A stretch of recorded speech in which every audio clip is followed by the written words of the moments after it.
To create this part, the piston slide, a total of 3 sketches, 1 boss extrude, and 2 cut extrudes were used. For the first sketch,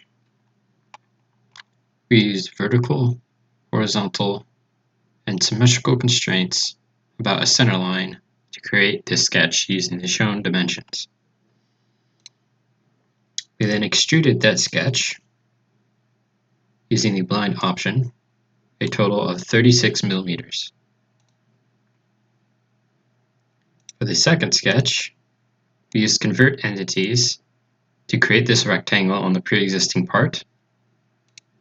We then cut extruded that sketch using the blind option, a total of 35 millimeters.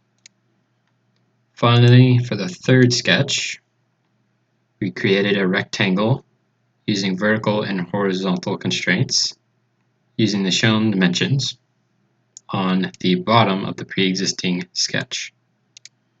We then cut extruded that sketch using the through all option to create the final cut.